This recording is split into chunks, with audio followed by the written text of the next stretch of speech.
Oh, where's my glasses? Oh, go ahead, B. Do what you got to do.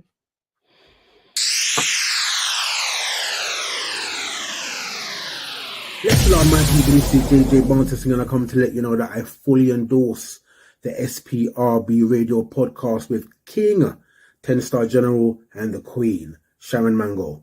Trust me, you will not be disappointed. Make sure you tune in, all right? Bless the Lord. Hey, what's up? My name is Ray Vaughn, and I fully support SPRB radio podcast. Check in.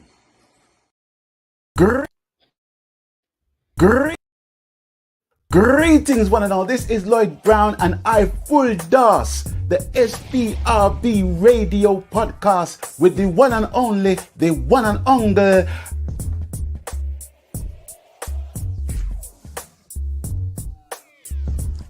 Ten-star General alongside the delightful and the delectable Sharon Mango. So remember me tell you, full dosing the SPRB radio podcast with 10-star General and Sharon Mango. Interesting, informative, and productive. You see me?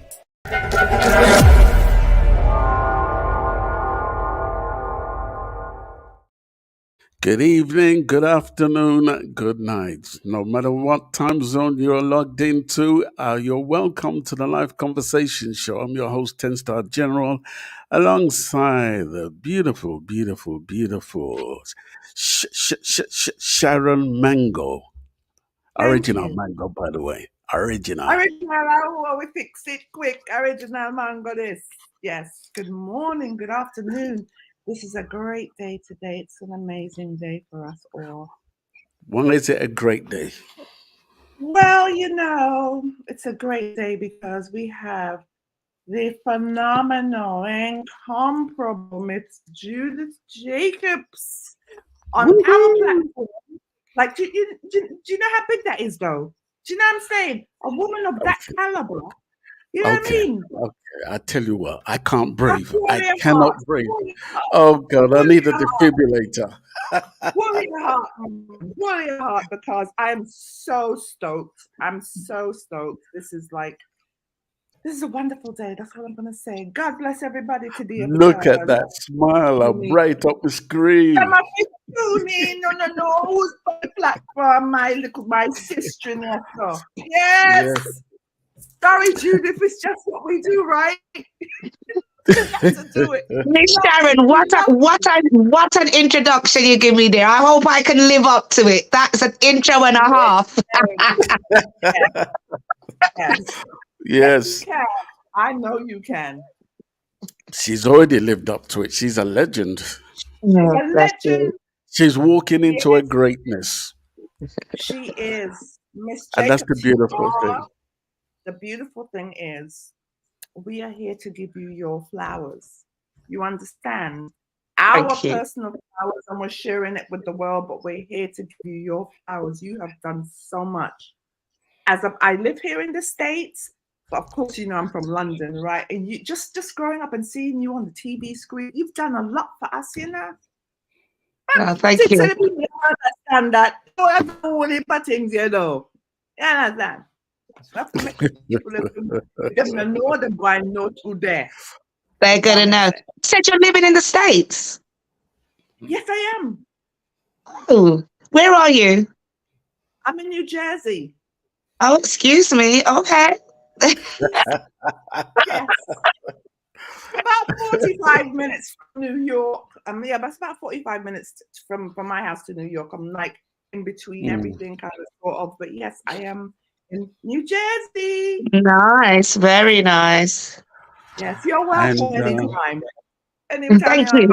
Don't tell me things like that, you know, because I take advantage of those offers. So. Oh, yes. Anytime you want to come, just come. Mm-hmm. You're welcome. Well, I tell you what, we have the wonderful Beverly Notes to thank for this conversation happening today. So I must thank Beverly Notes. She's our sister for life. God bless you, Beverly, for making this happen, because it wouldn't have been able to happen without you. God bless you. Oh, bless up, Bev. 1,000%. Right. And I got to bless up Beverly, who's watching on the outside. Also, I got to bless up our great DJ Maestro from Lovers Rock Radio. God bless you, brother. Thank you also for being here. And thank you, those who are logged in on Facebook also. Okay. Thank you so much. We're going to dive into it today. I can remember the very first time I met Judith Jacob, because it was the time when my partner at the time, she was pregnant with my daughter, which was going back to 2005. I was at King's Cross Station after finishing a shift on London Underground in the control room. And I get onto the Victoria line. Lo and behold, there's a familiar face that I remembered. And I'm like, I know you. Where do I know that face from? She goes, go on, then tell me. Yeah, that's exactly what I would say. Yeah, that sounds like me. Oh, yeah. And then I was bombarding you with questions about the real McCoy. How come they took off the real McCoy? That was a good program. Because, yeah, that's right. So I remember you from them times, and you were awesome then. You're awesome now. So we're just going to get into your history. Let's just get into the early stages. Where were you born? Where did you grow up? And what was it like growing up in those times? Okay, so I was born here in London. I grew up in Finsbury Park. My parents were born in Grenada. And I had what I would call a blessed childhood. That doesn't mean I didn't get licks, because we got licks for anything and everything. But among the licks that we got, I felt like I had a blessed childhood. I'm with you. So the family was together. How many brothers, sisters did you have? Or do you have? So me and my younger sister, because we were born in Finsbury Park, and so me and my younger sister Jan, we were born here. Okay. And at one stage, there was a load of children came to my house, and then relatives of ours was there, and it looked like they were just picking the child that they liked the best to take with them. And then we were left with two children, which was a boy and a girl. And I was told that was my brother and my sister. Right. So they came from Grenada, and so that was a weird thing, because I was the eldest, and I was a boy as far as I was concerned, because my dad treated me like the boy. He would take me out. He would show me how to behind the telly, show me about the plugs. And then a real boy appeared, and all of a sudden I was demoted to girl status. Now, let me tell you, girl status was not the status I liked. Boy status was better, and I was not impressed. So me and my bro did not get on for a couple of years because he took over my position in the house. Wow. I can imagine that must have been traumatic. How dare he come and take my place? He was a real boy. I couldn't compete with him as a boy because he was a real boy, and my dad was so happy to have his son in the house. So we just fought all the time. But one night, because, you know, at night time, we always have to have our cocoa together, even though they called it tea, it was actually cocoa. And we'd have it in a pot. And so me and him was in the kitchen doing it. We pulled it out, and then we were doing an arm wrestle because I'm boy and I'm strong. So I'm going to do an arm wrestle with my brother, who is stronger than me, but not in my head, he's not. So we done an arm wrestle, and as I'm falling, I'm dragging the tablecloth with me. So everything fell on me, the hot tea and everything. So I had to be taken to hospital. And then my brother got such a horrible beating for that. We made a pact, and we said we would never argue again. And he was my bestest friend after that. Wow. It took a traumatic experience to bring you both together. Yeah. The parents inflicting that. I was like, no, don't hit him like that. It was my fault. It was all my fault. Listen, I used to get some licks when I was young back then as well. I remember getting whipped with a cord, man. And every word was next time when we tell you it's why like, they break it down? Why they say it in one sentence you'll get less licks, but they break it in syllables as well. Tell you. That's right. I remember it so well. So what was the maybe 60s, 70s like for you? Let's just say 70s. What was it like in the surrounding areas for you growing up as a family? Well, we grew up in Finsbury Park, and as a family, because where we grew, because it was also 70s was very much, I don't know where Black Power came in, but we felt influenced by the Black Power movement. Yeah. And we were there was something going on and we felt that.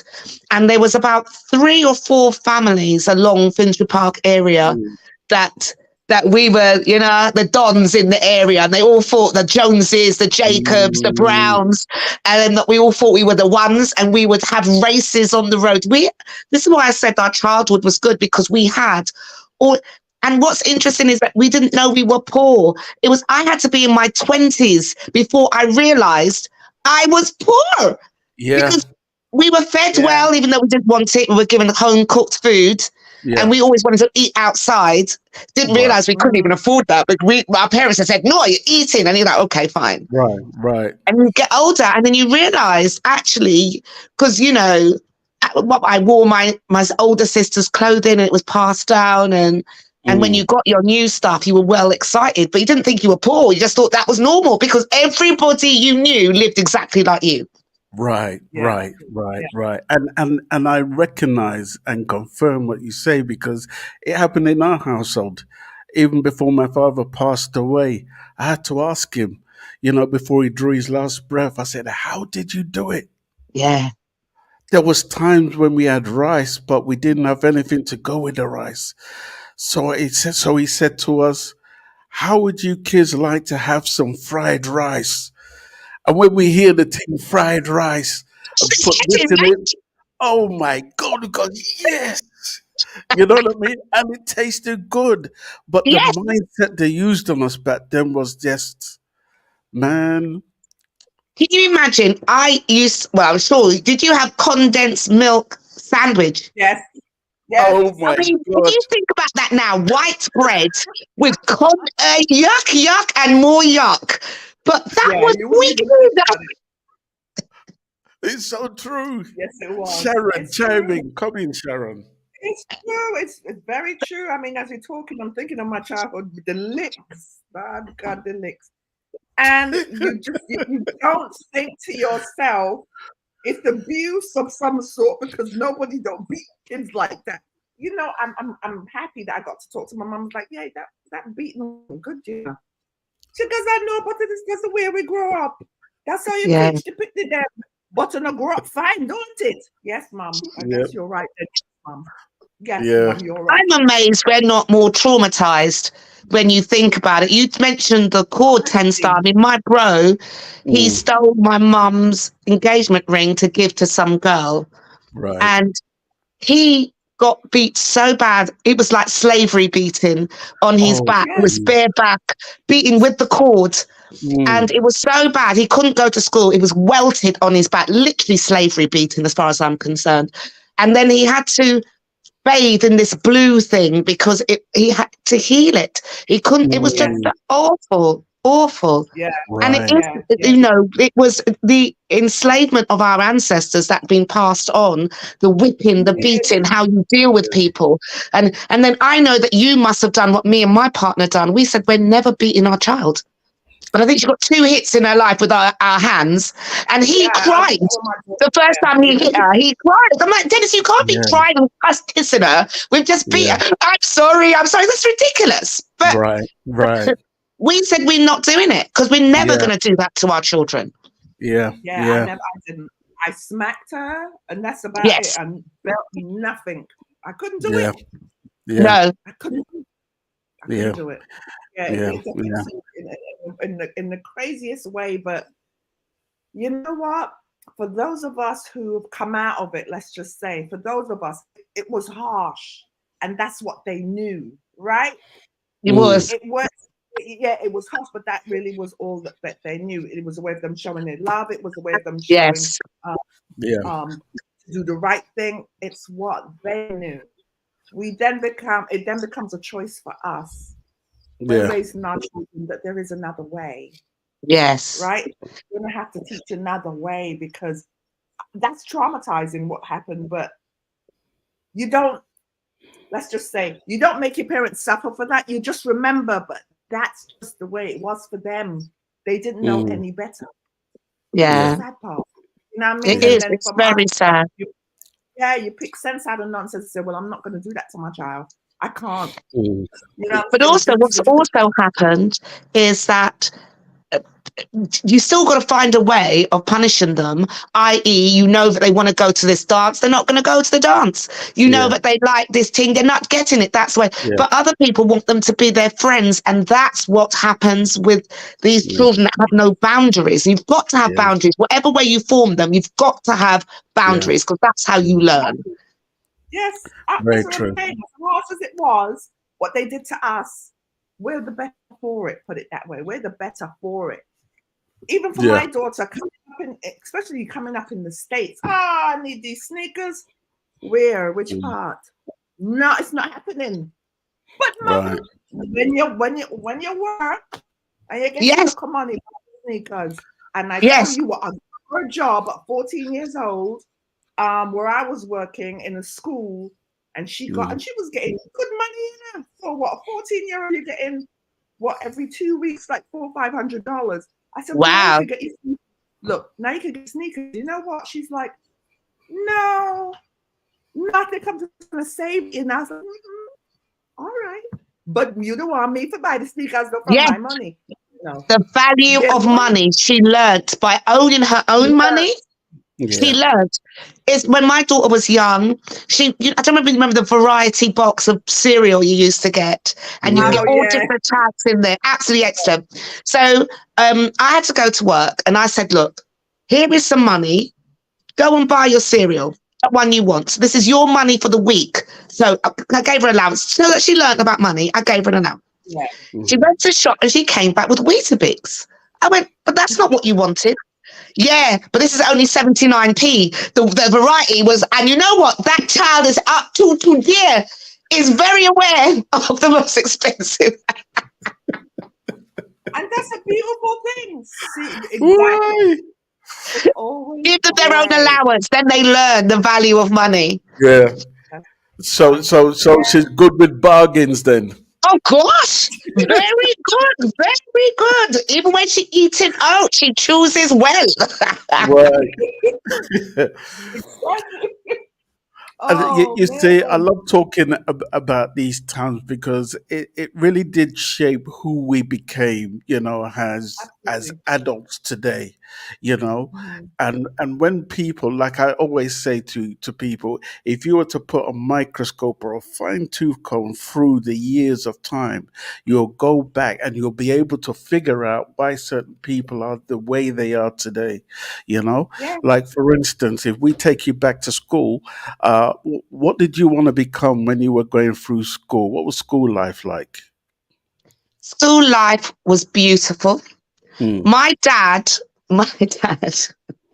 had us watching Open University. Now remember, it is Open University.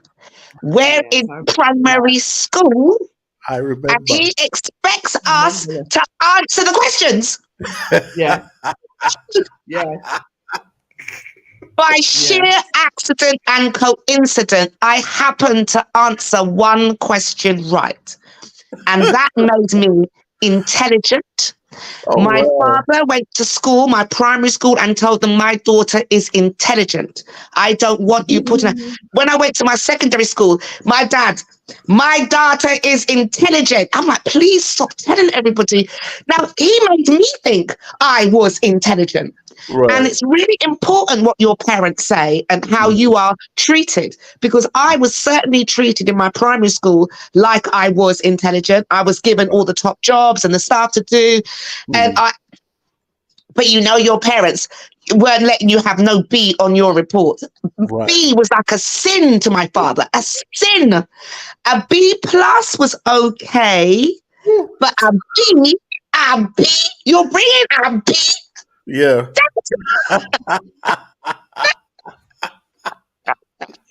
It's so true. And we used to have these blue report cards, you know, back then, these blue ones. And I can remember I grew up with a couple of people who became Hollywood stars. They're in Hollywood, but just for the sake of anonymity or whatever you call it. Yeah. They had sent me to that person's father. Now, that person's father, oh my God, he had biceps like, I don't know what, they were massive. And I remember getting all C's, and my dad was fuming. He goes, right, go and see blah blah's father. And I go, oh, Dad, please. Just the thought of him, you know what I mean? And I'm thinking, what's wrong with it? But a C is a good. See the average. But my father was dead set on A's. Like you say, B was a crime, but a B plus, you may just get. It's amazing how we share the same things in our own homes. Right. It's amazing, isn't it? It is. B plus is great. B is great. C is good. It's not like a D. C is good. Exactly. But they had high chest, our parents, innit? High chest. And I think it was because of the times that they were living in, you know. And I think, you know, part of that was to do with, like, I grew up in Kilburn, Queen's Park, Kilburn, that area. Yeah. And growing up in those areas, you know, we used to have teddy boys and all these kind of things. So growing up, there was racism. I actually heard my father he was being cursed out by some white people back then.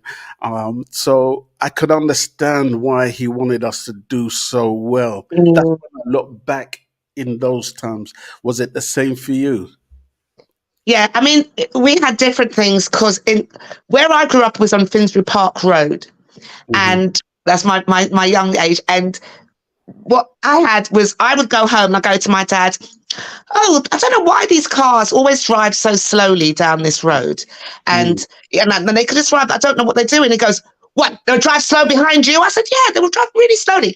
Now, I don't know what's going on. My dad runs out like he wants to cuss. The car's gone. But it was prostitutes on our road. And I'm a child. And these cars are slowly following me for prostitutes. And I'm still in primary school. And they were following me. My dad was having a freak out session. And I know racism certainly existed because my father, every weekend when because my father liked to party, every weekend my dad come back, my mum will be going, "Oh, Henry, getting in a fight again." Because he was a short man and he weren't having it. Nobody was telling my dad nothing, not going to look at him sideways. I don't care if you're 20 feet tall. My dad will not, he's going to knock you out. White men may try to say something to my dad, but my dad weren't having it. And so he would fight every weekend. So I knew it was there, but I personally didn't see it until, I didn't even see it. We went to visit my aunt who lived in Northolt. And my bro came later with his girlfriend. And they came to the house. They were out of breath. And she was pregnant. And Elliot said they had to run because they were being chased by teddy boys. And his girlfriend was pregnant at the time. He just dragged her along. She said, "I didn't even feel my feet." Elliot just dragged her. And they had to run. So it was definitely happening. I happened to not see it. And I tell you, I am so glad because I think, you know, they say it's fight or flight. Yeah. I would stand at this, and then it would kill me because I just panic and just stop and don't move. Yeah. So just as well, they didn't. I think I was blessed. My ancestor said, "No, man, she can't handle them thing there. Make sure she's not in those positions because she then I wouldn't fight because I'm not a fighter. And then I just go and be pathetic. And then my whole family will end up being in prison because they'll go and kill somebody for hurting me." Right. So I'm going to let Sharon take you into the professional side, but I just want to ask you one more question. Sure. What did you want to become when you were in school to leave in school? I wanted to be an actress. Primary school, I wanted to be an actress. Secondary school, I wanted to be an actress. And I was blessed at secondary school because there was a girl that was going to Anna Shear's where I ended up going. And because my mum, bless her, was going, well, my dad first said, "Judith, which black people you see on telly?" Judith, and I didn't see any. And I was like, oh. But then there was a series called Nurses, which was American. Dion Carroll starred in it. And I went to my dad, there's a black, yes, exactly. So there was this black woman on telly. So all of a sudden my dad didn't have a leg to stand on because there was a real, and she was a woman as well. So, and then my mum bought me this book to show me about Holy Word, and that you get up at 4 o'clock in the morning. Now, remember, you're a child. You don't even want to get up to go to school. So getting up at 4 o'clock in the morning, she thought this would be the thing. So she showed me you have to get up at 4, be in makeup at 6. You don't finish till 10. And I just thought that was the most exciting life ever. So her trying to dissuade me just made it even more exciting. So I've never wanted to do anything except to be an actress. Right. Sharon, chime in. So you got involved in the drama clubs in school. Like, what was the thing that set you off to be an actress? Like, what was it? Was it the movies? Was it? It was. I don't. That's a good question in the sense that I know I loved films, and my stars was Betty Davis and Joan Crawford, and they were my influences in life. I mean, the black actors came much, much later. It was definitely those two, and who knew that those two hated each other, right? But they were the two. Yeah, exactly. I didn't even know it. It was bad. Yeah, they hated each other. They hated each other. And they were my two stars. So they were the ones I was definitely influenced by. And when I was in primary school, I'd done every single play going. And they let me do it because I was the only one going, me. And everybody else had to persuade to do it. They were going, oh, please do it. And I'm going, what's the matter with you? Just do it. I would have played every part if they could have let me. I'm like, I'll do it. Go ahead, Sharon. I think for myself, that's what made me love music so much and all that. It was the TV shows. I anticipated every movement. If it was a commercial, I know the words. You know what I'm saying? You come to, I was like, why am I like that? I think when my parents at the time realized, well, she really likes music, and my dad was a mechanic, right? So I think one of these friends came by. Oh my God, I'm trying to remember the show where you can bring, oh my God, what was the name of the show? Junior Showtime? It was a show for you to show your talent. Oh my God, it wasn't Eamon Andrews, it was Opportunity Knocks. Opportunity Knocks. So my dad's friends came by, you know, there were a lot of white guys as well. They was like, wow. Pops, everybody called him Pops. Pops, you know, you gotta get her on. He'd be like, yeah, man, we're going to do it next week. We're going to go. No, next week. No, reach. My dad. No, we're going next week. No. I so regret it. You know what I'm saying? That stuff my dad did was Huey Green. She said Huey Green. Yeah, they was gonna help me, and my dad was like, "Yeah, I'm going to take her next week. Man, don't worry about this. It's all right. Pops, we can help you." No, go and take her. Wow. Never happened. So hearing you being involved in, I really feel it and receive it, because I was like, it was just that feeling. My favorite stars, Joan Crawford and Betty Davis. Yeah. Sophia Loren was one of my favorites. I was like, oh yes, yeah. That there were so many others, but I was a big fan of Raquel Welch. And yes, yeah. And then makeup, I was like, and here are you. This black woman said, "I'm gonna do it." Here Judith Jacob comes. I'm doing it. I'm gonna do this. So, with the encouragement I anticipate from school, like, she's gonna go far. How did you get into? No, you went to acting school, right? Or drama school? I went to Anna Scher's. Yeah, Anna Scher's, which was in the evening. We could never afford drama school. That was way out of our budget. And even to go to Anna's, I think it was 50p a class, and I was doing 2 classes. And 50p, if you say that, people are like, well, that's nothing. But actually, when your parents haven't got much, 50p is a lot to be given to a child to go and fulfill their ambitions in life. But they found it, and then there was a thing called equity, because I got my first acting job at 13. And then we had to, they suggested that we join this, which was a union at the time, the Equity Union. Right. And that was, I think, £17 a year, which was a lot of money, a whole heap of money to be paid for something that I couldn't even explain properly. My mum said, well, what is it? And I said, I don't know, but you have to be in it if you're going to act after 17. So we were just investing in the future because it wasn't going to affect me then. You had to do 40 professional weeks, not altogether, but in total. And then you get a full membership. You get a provisional, which was pink, and then a blue when you done so my mum had to pay this money. And she paid it because I think my mum secretly wanted to be an actress, but my dad was not very keen on that sort of stuff. And there was no real outlet. I think she had something in Grenada that they could have done, but she didn't do. So she was determined to make sure that I could do what I wanted to do. So she paid for this equity thing that was a closed shop at the time. And then I was doing auditions, and my first job was a thing called a jumping beanbag, but the original title was slag bag, and that was the job I'd done at 13. Now slag bag sounds like nothing now, does it? I mean, means nothing. No, but but back then slag bag was like, oh no, we can't have that name. And they changed it to jumping beanbag, and so now that was my professional. I know, right? Something so stupid. So I got that job, and then I was carried on getting other jobs and still at school. And then the crux was when I got the series Angels, and that was like a 2 audition phase for that. I had 1 audition, and then they brought you back in when they wanted you to be paired up with different people to see how that would look. And so I got that stage, but I was now 17, and the thing was I was meant to go to university. I was meant to be the first in the family to go to uni. That was my dad's vision in life.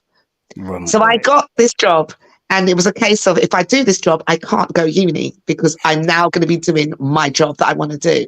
Right. My dad's like, wait, how's that going to work? Because you have to go to uni. And my mum said, congratulations, Judith, you're going to be doing your job. Okay, I'm going with my mum. So I got the job because when you film obviously in advance to what's shown on the telly. Right. So we've been filming for a few months. And then the day that my first episode was coming up, we filmed in Birmingham. So I'm in Birmingham. And I get this phone call from my dad. That never happens. And my dad's on the phone. I'm going, Dad, what do you want? They said to me, you got your dad's phone. I said, oh, really? So I phoned my dad. I said, what do you want, Dad? I'm about to do some filming. He said, oh, I've got some bad news to tell you. I said, okay. He said, oh, your mum's died. And I said, what are you talking about? Mum's died? I was in the hospital with her yesterday. She was absolutely fine. I said, I'm working. Why are you phoning me and telling me rubbish like this? And he was like, no, then I kept going on and on and on. Like, why are you lying? Why are you saying that? He goes, all right. I'm lying. It's okay. I'm lying. I went, well, that's really stupid. So I hang the phone up. And I think everybody already knew because they were like, what these? I said, oh, he was lying. He was telling my mum's died. And why would he lie to me? And they went, oh, so you think he was lying? I goes, no, he was. And they said, okay. Then I phoned my uncle and I said, Uncle, Daddy's just phoned me and he's telling me rubbish about mum's died. And he went, Judith, your mother has died. Because my uncle never played of that. My uncle, when I became a vegetarian, my uncle fed me because my mum took me to the hospital to say she's going to die because she's not eating meat. And my uncle said, don't worry, she'll be fine. So he fed me. So that was the kind of relationship I had with my uncle. And then I spoke back to my dad and my dad said, I'm so sorry. Because my dad was like, he just didn't want to hurt me. But I'm filming. So they went to me, do you want to go home now? I went, no. I don't. Let's finish filming and I'll go home when we finish. Because I didn't want to go home. I didn't want to, because that would have made it real if I went home. So I just stayed. How old were you? 17. So I went, I don't want to go home. I'm filming. And they were really good. They changed the whole schedule and made all my scenes back to back so that I could leave earlier. And so they got me a car back and they put this poor man in the car with me Now, what are you meant to say to somebody that's parent has just died? You know, so he's in the car with me and I didn't want to speak to anybody. So I'm just looking out the window and he must have had the worst belly going on because every so often I could just smell the stinkest farts coming out. And the poor man, he had to sit in this car with this mourning child and he's got a bad belly. And I will never forget that journey home. This poor man, I didn't want to speak, and all I could smell every so often was these stink farts coming out, and I didn't even care. I was just... Jano, I don't want to laugh, but boy, sorry. That's too funny, man. Oh, Lord. Sorry. There is always some humor in the worst situations. There is always something coming out that makes you have to smile. And I didn't smile then. It was when I was telling my sisters the story when I got home without killing themselves. But yeah. Yeah. Oh, boy. Sorry to hear that. Sorry, go on, Sharon. I'm sorry to hear that. Yeah, sorry. I was just like, I actually felt that. You know what I mean? Your dad calling you like, stop talking rubbish, man. She's all right.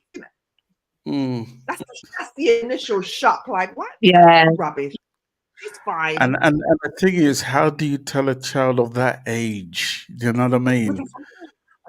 And as you say, when you spoke to her last, she was okay. She seemed okay, and that's how it is. You know, the mystics of life is like you speak to somebody today, tomorrow they're gone. It's like, how do you phantom that? How do you get a kid of that age to, even though they're teenagers, but you know, teenager working, earning their own money. And they because even like now I had a girlfriend, she got a job. She was so happy because she hadn't worked for a while. She got a job. She was performing a play called 9 Nights. And then yes, I think I had a friend that came over for that. Yes, 9 Nights. Yeah, 9 Nights. So she was doing this play, and then the next day I'm being phoned to say that Joe had collapsed on stage. And I'm saying, what, she fainted? What? But no, Joe died. She had a heart attack and died. From one day you're like, yeah, boom, boom, boom, I'll see you guys tomorrow, boom, boom, boom, and there's no tomorrow. Yeah. So what was going on in your head when your mom passed, and how were you able to move forward during those turbulent times? I'm very good at blocking things out and pretending it hasn't happened. So even at her funeral, I didn't cry. I was very organized. I made sure this, that, me and my sisters and that we'd sorted out everything. We'd done what we needed to do. And it was 2 years later, I'm doing a play. And we were in the play, we were burying somebody in the play. And this is in rehearsal. And we started it. And then I started to cry. And they were like, oh, this is good, because that's what you would have done. Then I started bawling. And then there was just no controlling me. I'm sobbing. They're thinking, wow, okay, I know this is a scene that requires that, but that's a little bit extreme. And then that's when it hit me. 2 years later, when I'm doing this rehearsal, that the whole reality of my mum not being there in the funeral and not crying and trying to be like, no, I'm going to do this, make sure I keep her proud and do what I need to do. And so I was in denial, and it took that time for my body and me to both acknowledge my mum was not here anymore. Right. That's sorry amazing. to hear about your mum as well. I'm sorry, but I went through that same thing. I can't even believe it. Being in denial. I was in denial when my dad died. I didn't cry. It was just, everything was just a process. How it happened, it was just, my dad died here, and then we had to take the body back to Jamaica. I was good. I was good. Probably the strongest one. Make sure this was done, make sure my mum was good, make sure this. At the grave, I saw who my mum couldn't, my mum, it was rough on my mum, my youngest brother, and I just couldn't understand. I couldn't cry. A year and a half, almost 2 years later, I was just in my room, and nothing was even wrong. I put out a piece of barley. It just hit me.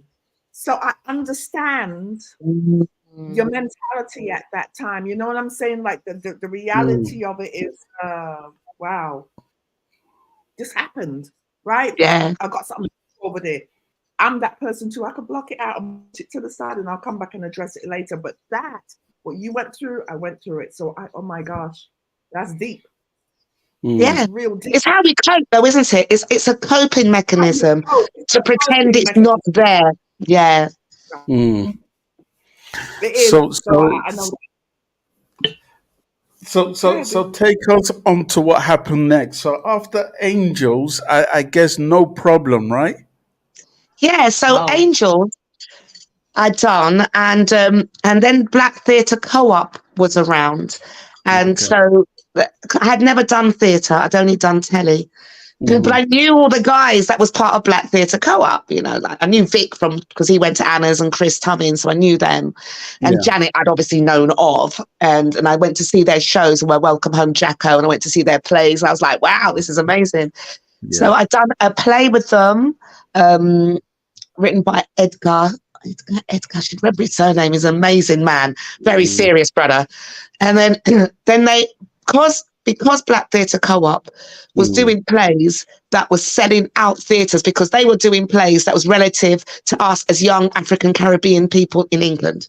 So everybody was coming out in droves. And Humphrey Barclay, who was the head of LWT at the time, came to Black Theatre Co-op and said, right, we'd love you to devise a show. And so we went into workshops, and the girl that Chope, her name is for me, the one that played the model, Terry, she came into rehearsals one day after doing lots of workshops. She said, all right, these are the characters, Sensimilla, Bellamy, Toshiba, literally named everybody, gave them an outline of what their characters were like. We workshopped it, and that became no problem. And remind me, was Lenny Henry part of that? No. Why am I thinking he was part of that? No, I think he was behind the Real McCoy, apparently. I mean, I wasn't aware of it, but I was reading that he was definitely one of those people that was pushing for it to happen. Right. Definitely backed it. And what happened with No Problem? Why did it come off the screens? Well, we done 3 series. By the 3rd series, Janet was pregnant first, and then I was pregnant. We were both pregnant at the same time. And they felt it was not a good image to have the 2 black girls on there being pregnant. So Janet was allowed to show her pregnancy. I had to hide my pregnancy. And the last series, the last episode, we had Aswad as our guest on it, which was really, really good. Yeah. So I don't know, to be fair, because we were pregnant, we would have had our babies, and we would have been ready for a 4th series if they so wished to happen. Right. But it didn't. And for whatever reason, we've done 3 series and we never done a 4th one. I tell you, those days were great for TV, especially, just seeing black characters on the TV screen. We were locked to it like glue, especially when the Real McCoy came on. Oh my God, I didn't miss a series. Trust me. And all of you just played these characters which just worked, Tell me about how that came about and how you became part of that legendary group. Very legendary. Well, they done 2 series before me and Eddie came in, and Curtis Walker and Ishmael were part of it. It was Curtis and Ishmael. They were a duo. They worked together a lot. And then Ishmael started to have issues. I mean, it's well documented. He had drug issues. And so they thought, well, they need to give him space and take him off. But then they took Curtis as well, because it was Curtis and Ishmael. And Curtis had nothing to do with it, but they took both of them. And so me and Eddie came in as replacement for them, originally just for the pub scenes when they were doing the Nicky of the EastEnders. So we originally came in for that. And then Mira wasn't well one time, and they were doing their Irish Mush, that song, and they asked me to replace Mira because she wasn't there. And then all of a sudden, I think they remembered that we are actually actors, and then we became more fully fledged involved in the series. Right. Now, who was that man, the comedian who was doing the Nigerian tag? My father is a rich man. What was his name again? And he passed away. Oh, Felix Dexter. Felix Dexter, that's him. Yeah, he was A Don. legendary. A Don. And you know what? They were all doing all this, the stuff we should have done with him. He kept giving them great ideas for series, great Mm, ideas. And then we had this awful Citizen Khan that was on. I mean, it was so dated and backwards. And they right. had him as a character in it. But he gave them great ideas. They never took it up. And then when he died, they were like, yes, we were looking at these ideas. You're a liar. You said Yeah, no. yeah. You said no. Yeah. But now that he's gone, we want to make it sound like, well, yes, actually, we were going to do something with him. Yeah. I want to say something. In your honest opinion, do you think, because every time you watched The Real McCoy, there was a serious message behind every show that they delivered? Do you think that show was too empowering for the bosses, concerned to deal with? I won't deny that in the slightest. Amira Sial and Leo Mohammed are excellent writers because they will give you something extremely serious but make it funny. And the criteria was always it's got to be funny. Right. I mean, there was a couple of them. We had the LPD. You remember when that man got the first beating that was public, that was filmed? And Yeah. and then we done a Mickey take of it because the man picked his nose and then he got pulled out and he got beaten up but it was literally taking that seriousness and just taking it into there. And then there was another one with we're all in Africa and looking fine in our stuff, and we're sitting there reading about an invite for us to go on a boat that would be all expenses paid. You won't have to do anything. And I go, oh, it sounds too good to be true. And then you pick up the thing and you go to read it. And at the back, you see the slave ship with all of our ancestors all lined up on it. Wow. Now, it's funny. And by the ending, you get a cold chill go through your body. Right. Yeah. That's beautiful writing. That you can do stuff like that. Leo Mohammed and Mira, they're just amazing how they can do that. But then we had pure struppiness as well with the, what was it, the Dready Bar kid who had lots and ate all this chocolate. And then when she smiled, it was just black teeth because all the chocolate and stuff that they'd eaten had rotten out the teeth. So we'd had the serious and the proper struppiness as well. And that's what made it work. But Leo is convinced that it is mainly probably to do a bit with his political stance. Right. And I do think that it had very serious undertones. So, I will never deny that could have been a very good reason why they never brought it back. Yeah.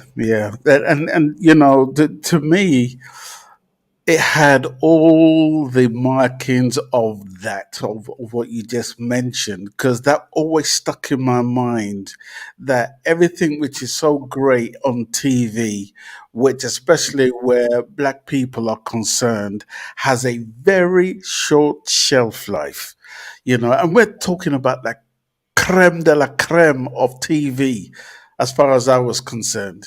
Sharon, you know what I'm talking about, because Right. show was empowering, taught me so much. As a young man, just watching this, I'm thinking to myself, I wonder how long they're going to be able to keep these things on TV. That's what was going through my mind. And the minute that came off TV, I said, you know what? I'm not interested in TV no more. Can you believe ever since then I haven't had a TV in my home? And how many years? I swear, I don't want TV at all. Another TV. You don't. I do not want to see another TV. Serious. Yeah. I'm a TV addict, by the way. I watch all the rubbish. I watch Marriage at First Sight. I watch SAS. I watch Big Brother. I'm an addict. My name is Judith Jacob and I'm a TV addict. Yeah. Sharon, take over. Yeah. Well, yeah, I'm afraid I agree with her. I like the dramas. I love to watch the dramas, and we have a thing that comes on. It's not a show. It's not a acting thing, but it's Dateline or I like to hear about, okay, well, something happened to this person. I like investigation stuff. How did you get to that? Like, they were missing and you found them whether the person's alive. I like all of that stuff. And I like the stupid stuff too. You know what I'm saying? But I like things that make you think. You know what I'm saying? Yeah. Things that thought-provoking shows to be like, yeah, see, that's real life, and they put it in film. So something you were saying, like, you know, there were certain undertones in some of the dramas that you did, some of the shows that you did. Now it's more prominent. Now the undertones are there. It's really in your face now. You know what I'm saying? They're not hiding it anymore because things and times have changed. You can't hide nothing no more. Yeah. Times they would, okay, don't expose it too much. It's wide open now, right? Everything's like, it's proper. Everything's exposed, right? Yeah. Well, social media has done that now. There is nothing that is private anymore. We share everything. Yeah. Every single thing. Yep. Oh, did my screen go? Oh, somebody was calling. Sorry, my screen. Can you see me still? Yeah. Oh, okay. It's me, my phone. I was like, I can't see nobody. Here I am. No. So, Judith, I want to know about. There was something that you did 2006. What was it? You was a prison guard. What was it? Provoked. You were Provoked. in a show called Provoked. Yeah. So that was really interesting because that was an Asian film. They backed it. It was all theirs, and the lead actress, and I should remember her name because she is a proper superstar in India, a huge star, and I've never worked with a huge star like that.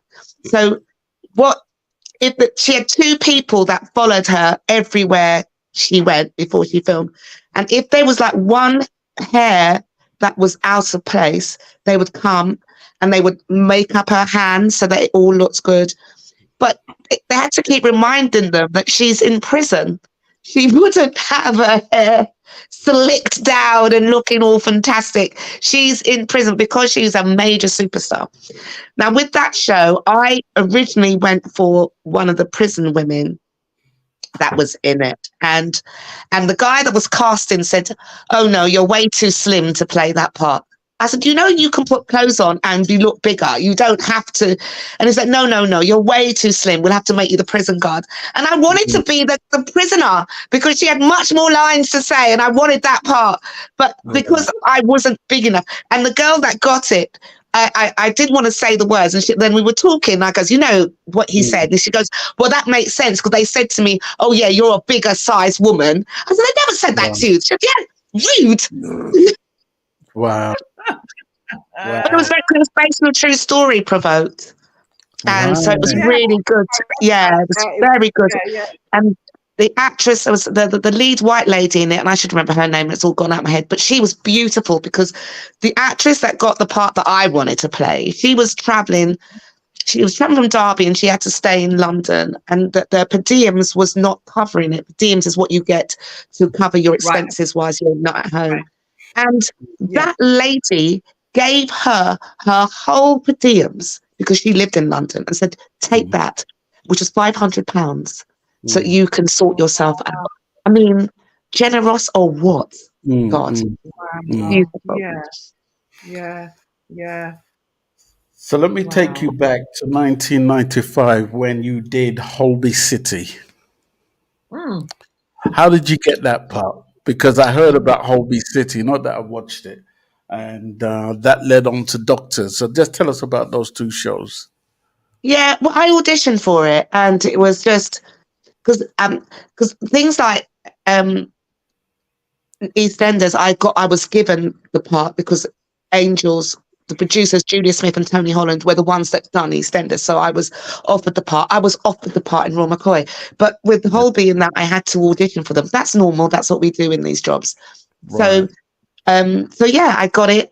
And if it was that was the bill when I done with the young guy Jacob. No, so yes, so I auditioned for the part and done that.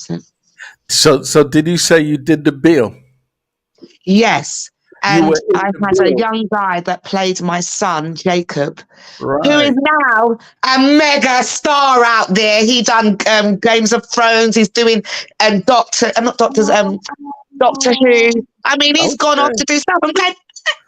My son. I want to be doing what he's doing. Yeah. Right. Awesome. Oh, that's beautiful.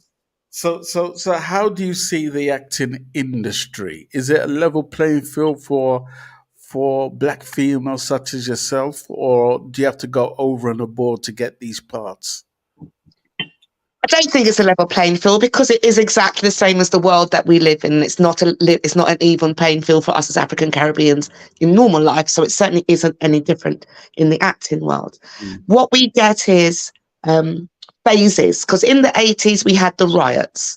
The riots meant that all of a sudden we should show African Caribbean people, and that's why we got the No Problems and all that stuff that came out of that.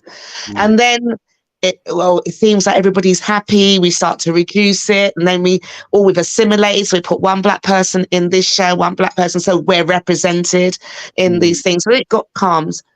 And then we had the murder of George Floyd. And now the cycle begins again. We've been in shows. We're seeing. Tell me how many times have you looked at adverts and you don't see yourself in there? We are all over adverts right now. We brush our teeth. We wash our hair. We do all the stuff that everybody does. All of a sudden, we are in favor. So what is needed is continuity. I don't want reactionary stuff, which is what's basically happens. So then we get shows and we get more things that comes on. What we need is a continuity of us as performers. And Carmen Monroe is an amazing human being and an amazing actress. And when Carmen told us that they wanted her, this was a few years ago, about 10, 15 years ago, but they wanted her to audition to do a play at the National, I think it was, a Royal Shakespeare Company. And we said, if they're asking you with your status, what hope do we have? And I'm not bigging up my status, but I do think there are times when I should have been asked if I want to do it, as opposed to audition, specifically when the parts are not huge. I can do the job. I have got a history of work. So I just think that's what I mean. It's not a level playing field, because other actors would have been offered it of another hue. But that doesn't happen. I mean, it might change a bit now, and hopefully it does. I want to believe it will, because we've got to get. I love this business. This business is like an unrequited love. Like you're really into this person, but they're not into you. I will be the one that always will love me. I will always love being an actress, but it doesn't always love you back. I don't care. I'm going to be that person that's going to hang on your tail and still be there. That's the business, and it's business I want to be in, so I've got to be hopeful. Yeah, and I guess you got to have a lot of belief in yourself and that motivation to continue. I'm wondering, is it an industry whereby your peers who are not of the same skin color of you, are they supportive of your plight and what you go through within the industry? Yeah. Am I speaking loud enough? Yeah, the majority of them, if they're your friends, definitely, the majority of them will understand. You have got the odd few that feels that they're not getting work because they're giving pro us as African Caribbeans. And when they do that, you go, okay, I see you now. Right. And I'm thinking about somebody in particular. But this is when you have your liberal people, and they support you until it affects them. And then when it affects them, then they're like, oh, well, and it just changes. At least if I know you, if you're saying, if you've always been like, no, why should you have any privileges? Then I know who you are. But when you've been like, oh, yes, you should, and that's not fair, then all of a sudden they're going, yeah, you see, I didn't get that job because they wanted a black person to do it. Right. So they're with you, but it does. You do have the odd people that all of a sudden their tune changes when it seems to affect them. We've been affected all the way through, but when it affects them, then it's a different thing. I'm with you. I'm with you. And anyway, let me keep my mouth shut on that one. But Yeah, I because feel that's you. the whole I'm thing. happy that you have that not giving up spirit and you're continuing because you've been one of our greats on TV.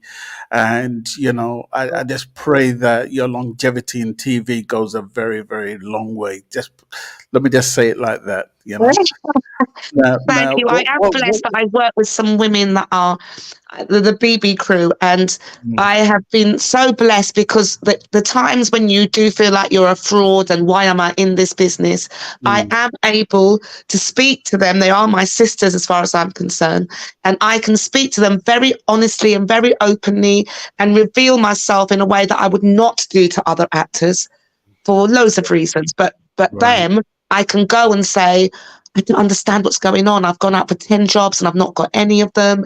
And then Mm, they would, one of them, which has happened, has turned around and said, what do you mean? I've been up for this, that, and I didn't get it. And then she'll cry. And I thought I was talking about my pain. She's crying. I'm hugging her. And I'm going, this is about me. And now it's all about you. So this is the beauty that I have got sisters in this business, Suzanne Packer, Suzette Llewellyn, Beverly Michaels. It was also Josephine, but she's no longer with us. And those are my sisters that I can go to at any time and just go vomit out anything that's going on and know that they'll have my back. now, Llewellyn, how do you pronounce her name? Suzette Llewellyn? Llewellyn or Llewellyn or Oh, Llewella? no, she was in the real McCoy as Oh, well. Llewella Gideon. Yes, she is a great actress. She's Super. exceptionally talented. She Oh sings my. amazingly. She can do straight, very serious, and got huge funny bones. She's an extremely talented woman. Yeah. As a matter of fact, I'm Yeah. looking to interview her because Good, she is an icon. good. Like you, She deserves it. She deserves all the recognition because I don't feel that she probably gets enough props for I the don't think. skills that she's got. I think the latest thing I saw her in was, don't quote me on this. I think it was Top Boy. Yeah. I think she was in Top Boy. She's You done know. this whole rap thing, her and this other woman on Insta and stuff. I mean, that she's so stupid. So Right. yes, she is. Sharon, let's take her into her musical career. You head her into Yeah, that. let's go into the musical. Matter of fact, when did you know that you could sing? That's what I want to know. You wanted to, Well, you wanted to be. I've known her to do more presenting in the music field. So, do you sing?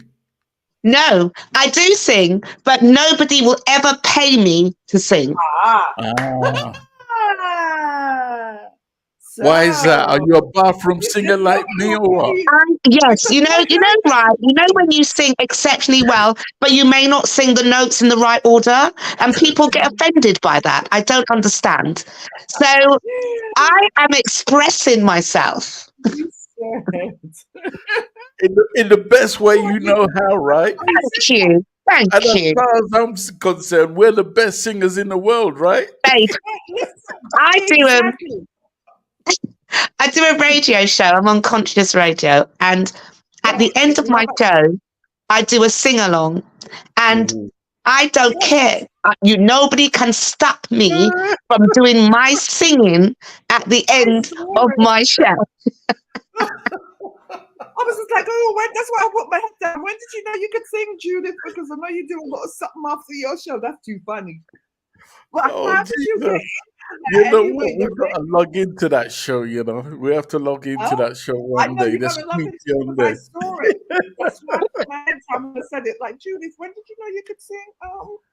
You know what? I must record one of my sing alongs just so that everybody gets to share the pleasure of my singing. Listen, it's because you're so funny, and she's just funny with it, and you're just too funny with it. So how did you get into the radio presentation area now? Like, with all your acting and okay, maybe maybe you're not working. Like, how did you get into that, or was that something that you always wanted to do? Also, It wasn't. It was Smiley Culture's nephew, Emmanuel Merlin. Mm-hmm, mm-hmm. He wanted to do something for his uncle. So he set up a radio station, Soul something. My memory's shit, but bogey. So he'd set it up and he'd ask various people to go on it. Proper DJs who've been doing their thing for a while, and people like me. So I said, well, I don't think so. That's not my thing. I don't know what to do. So no. And he's kept asking, oh, you should do it. Why aren't you going to do it? So now I spoke to Ernie, Daddy Ernie, and I said, look, what do you think about this? This guy's asking me to do it. So, oh, come on, of course you could do it. I said, really, you think I could do it? He goes, yeah, come on. So because of Ernie's encouragement, I said, all right, then I'll do it. And it was a 2-hour slot on a Sunday, which was in Croydon, and I used to do that. And then the station had closed down after a couple of years. But then I got the bug and I wanted to do it. And I knew about Conscious Radio because I know little Andy from time when I thought I was a sound girl, because my man was part of Intrepid Sound System. And me and my girlfriend, we were sound girls because we could wrap the wire along our hands like that. So we were definitely sound girls. Sound girls, yes, she's right. Yes, I did it. Yes. So I spoke to little Andy and I said, I'd really like to do a show.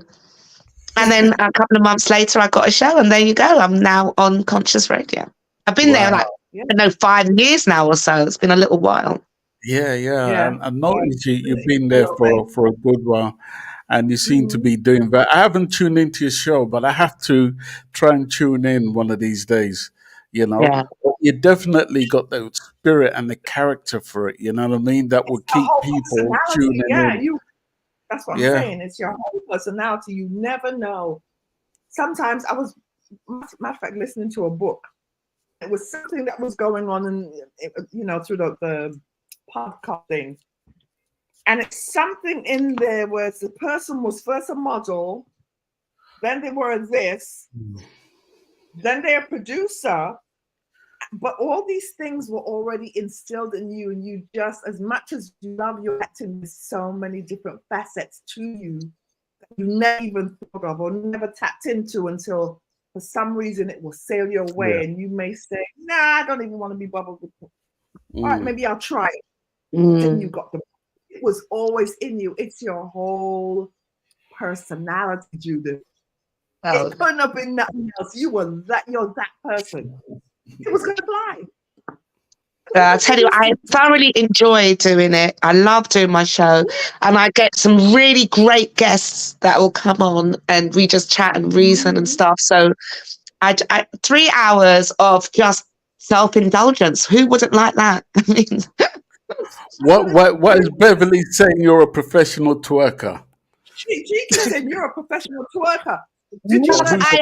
Darling, not a professional. I can't get that movement properly. My daughter says I look like a white woman trying to do it. Stiff. Oh, Jesus.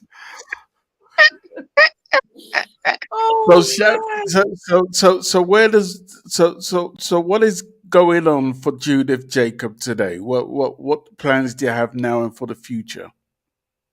Well, for the plans for now is I've been talking about this for ages. So at some point I've got to sit myself down and do it. I want to write myself a one-woman show.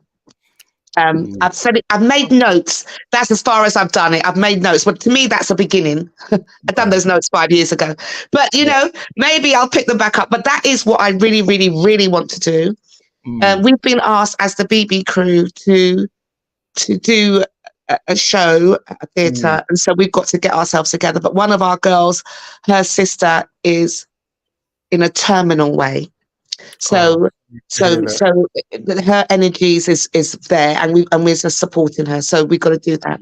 But that's one of the things we would like to do. We've written something that we need to revisit for telly.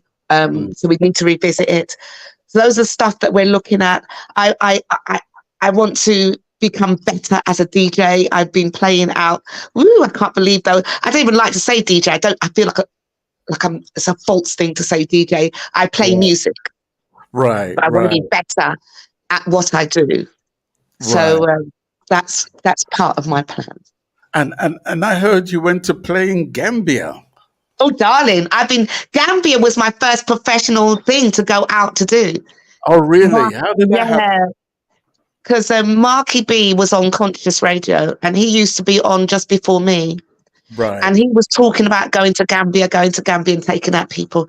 So I would come on after him and I would go, oh, well, and I'll talk to him while he's on air. You should invite me. You should invite me. And then I would go on air and go, well, I don't know why Marky B's not inviting me to be one of the DJs. And that, to the point that they were calling him on his show going, why aren't you asking Judith to be? So he went, oh, I've had enough of this. All right, you're coming. I went, yeah. Yes. So it worked. People pressure. Yeah, it worked. And how did you find the Gambia? Beautiful. I tell you, I was in a post in a bank, and me and my daughter was talking, and this elder behind me tapped me on the shoulder and went, welcome home, my sister. I could have bawled into tears when he said welcome home. And it wasn't we had a few people that would take time. It was enlightening because I believe that the objective is to make us frightened to go to Africa.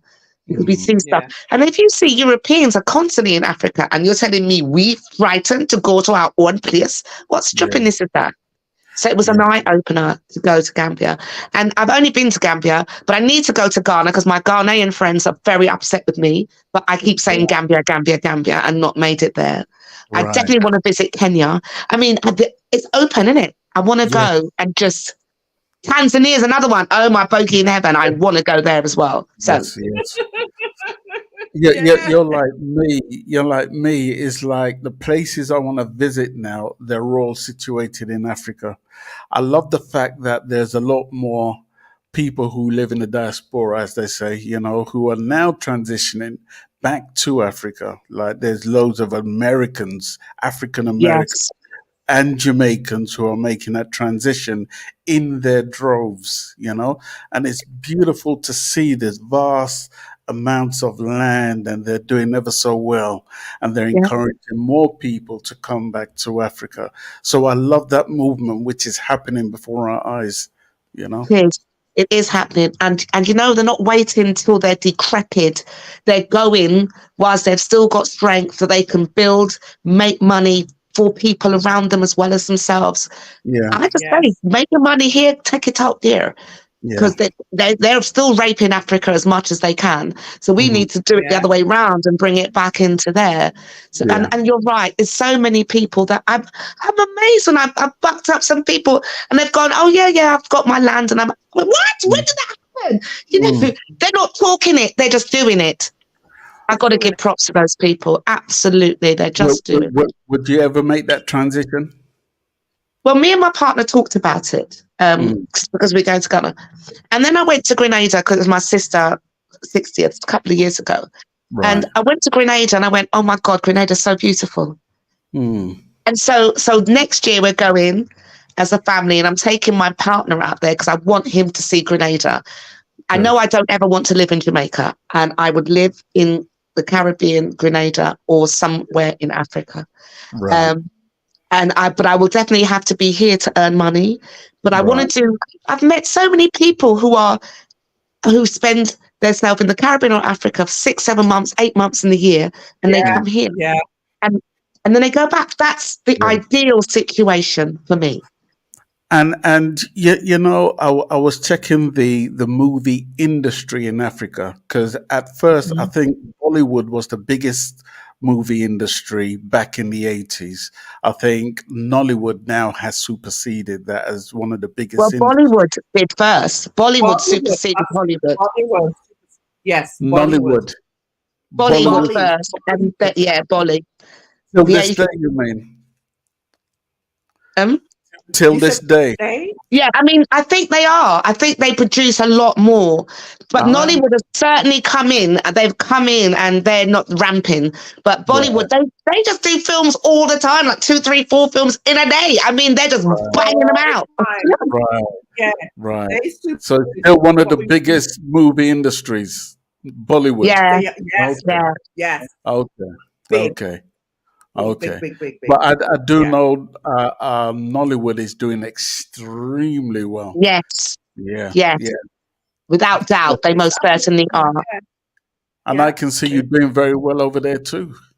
Darling, they just have to ask me. I'm ready. Yeah. Listen, it might come before you know it. You never know what's coming. Just have to make the right connections. Yes, Right yes. That's it. The right connections. Sharon. They were like, oh, yes. Oh, yes. Right connections for you. Say your last things to Miss Judith. Yes, because if it was left up to us, we'll talk to you all day because we love you like that, right? Because we just love you. And sharing your experience and you know your life with us has been a blessing. You are 100% admired and respected, and I'm hoping that that people are showing you that, because today we just wanted again to give you your flowers.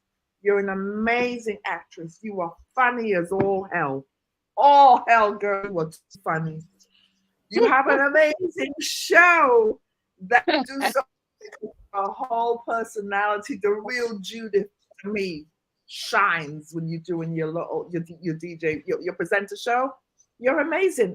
Okay, maybe I've stalked you a couple of times, you know, when I find my way. Oh, maybe I love her from East End. That was East End. I love you. You're amazing. Oh, bless you. Thank you, Sharon.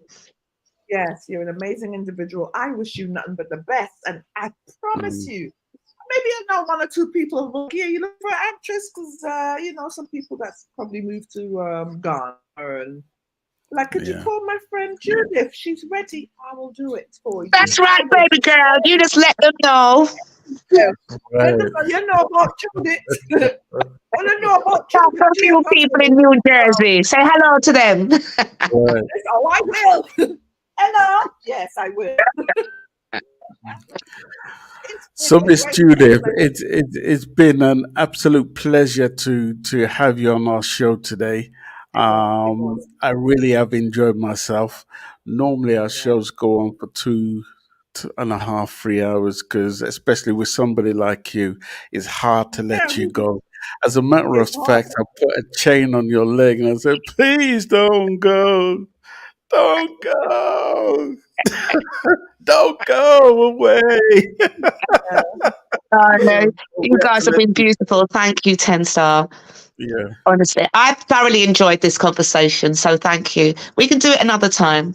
Yes, definitely.